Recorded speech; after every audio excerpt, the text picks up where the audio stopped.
تو واقعی آپ کی بات یہ درست ہے, یہ بڑی بدقسمتی ہے. میرا یہ خیال ہے وقت کا تقاضا ہے, طالبان ایک انٹرنیشنل جو ہے لیول کی انہیں پریس کانفرنس کرنی چاہیے, ان کو ساری دنیا کو بتانا ہوگا کہ جی یہ حالات سے ہم گزر رہے ہیں. ان کو وہ تمام جو بشری حقوق کی آرگنائزیشنز ہیں, ایمنیسٹی انٹرنیشنل جیسی, وہ جو ICRC جیسی آرگنائزیشنز ہیں جن کو INGOs ہم کہتے ہیں, ان تمام کو ان کو انوائٹ کرنا ہوگا اپنے ملک, اور ان کو اس کی جو قسم پرسی کی حالت میں سے جو افغان بھائی ہمارے جو ہیں وہ بہنیں گزر رہی ہیں, ان کو اس سے پردہ ہٹانا ہوگا تاکہ وہ چیز کلیئر کٹ آ جائے, اور پھر یہ سامنے ساری دنیا کے آ جائے. جو ہوگا اس لحاظ سے جو سچا ہوگا وہ آ جائے گا ان کی مدد کے لیے, اور جو جھوٹا ہوگا وہ بھی کھل کے سامنے آ جائے گا کہ جی بس یہ بیان بازی ہی کرتے ہیں, انہوں نے کبھی بھی کوئی عملی جو ہے وہ ایکشن نہیں لینا ہے. جی بالکل ٹھیک ہے. افغانستان کی صورتحال پر بات کر رہے تھے ماہر بین الاقوامی امور حسین شہید سہروردی صاحب. آپ کا بہت بہت شکریہ. بڑی تفصیل کے ساتھ آپ نے تمام تر معاملات کی نشاندہی کی ہے کہ عالمی برادری کو, بین الاقوامی اداروں کو اس پر فوری طور پر رد عمل دینے کی ضرورت ہے. آگے بڑھتے ہیں ناظرین اور بات کرتے ہیں کراچی کی, جہاں پر قائم ایمپریس مارکیٹ ایک تاریخی ورثہ ہے. اپنے طرز تعمیر کے اعتبار سے منفرد حیثیت رکھنے والی اس مارکیٹ کے حوالے سے آئیے دیکھتے ہیں عائشہ آفرین کی یہ رپورٹ.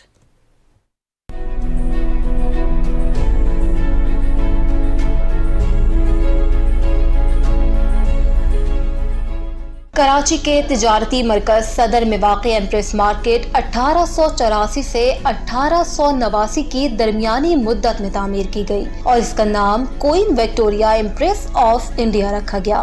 ایمپریس مارکیٹ کراچی کی ایک تاریخی عمارت ہے اور کراچی کی پہچان بھی ہے. ایمپریس مارکیٹ بنانے کی ایک وجہ یہ تھی کہ کراچی میں اس وقت کوئی بڑی مارکیٹ نہیں ہوا کرتی تھی. ایمپریس مارکیٹ کا سنگ بنیاد بمبئی کے اس وقت کے گورنر جیمز فرگوسن نے 1884 میں رکھا تھا. مارکیٹ کو آرکیٹیکٹ جیم اسٹریٹن نے ڈیزائن کیا تھا, جبکہ ایمپریس مارکیٹ کے درمیان ایک صحن ہے جس کا رقبہ 100 فٹ ضرب 130 فٹ ہے. ابتدائی طور پر مارکیٹ میں 280 دکانیں تھیں, لیکن اب وقت گزرنے کے ساتھ ساتھ ان کی تعداد ہزاروں میں ہو چکی ہے, جس سے اس کی خوبصورتی مدھم پڑتی جا رہی ہے. تاہم اب اس کے طرف سے تجاوزات کا خاتمہ بھی کیا گیا اور اسے اصلی شکل دینے کی کوشش جاری ہے. لوگوں کا کہنا ہے کہ قدیم مارکیٹ کی اصل شکل میں بحالی سے ان کے کاروبار کو وسعت ملے گی. بچپن سے دیکھ رہے ہیں اب تک, اور اس کی حالت یہی ہے کہ ابھی تک اچھی حالت میں ہے. بہت اچھی عمارت ہے, پرانی عمارت ہے, ہماری KMC کی ہے, برطانیہ کے دور کی بنی. سندھ گورنمنٹ نے کام کر کے دیا ہے ہمیں, ماشاءاللہ پارک بنا کے دیا ہے. میرے لیے تو بہت اچھی ہے کیونکہ یہاں پہ ہر چیز مل جاتی ہے آرام سے. بہت پرانی ہے لیکن مضبوط ہے, یہاں کے ماحول کا اچھا مزہ ہے. ایمپریس مارکیٹ کی تزئین و آرائش اور اسے اصلی شکل میں بحال کرنے کے لیے عید الفطر کے بعد کراچی میونسپل کارپوریشن کی جانب سے کام کا آغاز کیا جائے گا. عید الفطر کے بعد ایک بار پھر ایمپریس مارکیٹ کی جو اصل عمارت ہے اس کی تزئین و آرائش کی جائے گی, جو نقشے کے مطابق اصل صورت تھی وہ بحال کی جائے گی. ایمپریس مارکیٹ سے متصل میر کرم علی تالپور روڈ کو بھی نئے سرے سے تعمیر کیا جائے گا. وکٹورین طرز تعمیر پر بنی یہ عظیم اور قدیم عمارت 18ویں صدی کا ایک شاندار شاہکار ہے جو دیکھنے والوں کو 100 سال پرانی قدیم تہذیب کی یاد دلاتا ہے. عائشہ آفرین, پاکستان ٹیلی ویژن نیوز, کراچی. ناظرین, عید الفطر کی سرکاری تعطیلات ختم ہو گئی ہیں. اسلام آباد اور راولپنڈی کے سرکاری دفاتر کھل گئے ہیں. سرکاری دفاتر میں ملازمین کی حاضری کتنی رہی, اس حوالے سے تفصیل جانتے ہیں ذیشان علی بھٹی کی اس رپورٹ میں.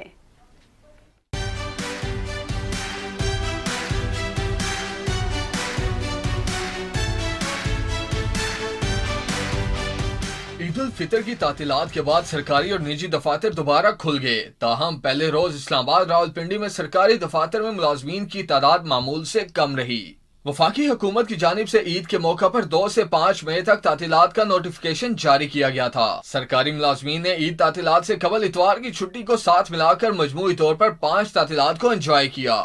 ہفتے کے دن بھی ورکنگ ڈے ہے, ہفتے کا روز بھی اب چھٹی نہیں ہوتی وفاقی دارالحکومت اور راولپنڈی میں, تو اس وجہ سے ملازمین گزشتہ عیدوں کی نسبت ان کی حاضری قدرے بہتر ہے. جمعۃ المبارک ہونے کے باعث اسلام آباد اور راولپنڈی کے تجارتی مراکز بھی دن بھر بند رہے اور شاہراہوں پر شہریوں کا رش بھی کم دیکھنے کو ملا. ذیشان علی بھٹی, پاکستان ٹیلی ویژن نیوز, اسلام آباد. اور جناب, اب ہم آپ کو ملتان کے ایک ایسے ماحول دوست نوجوان محمد عاقب سے ملواتے ہیں جس نے ایک عظیم مشن کے تحت عید کے دنوں میں بھی شجر کاری کا سلسلہ جاری رکھا. محمد عاقب نے ذاتی وسائل خرچ کر کے شہر کے مختلف مقامات پر اب تک 8000 سے زائد سایہ دار درخت لگائے ہیں. مزید تفصیل کے لیے شراز درانی کی رپورٹ دیکھیے.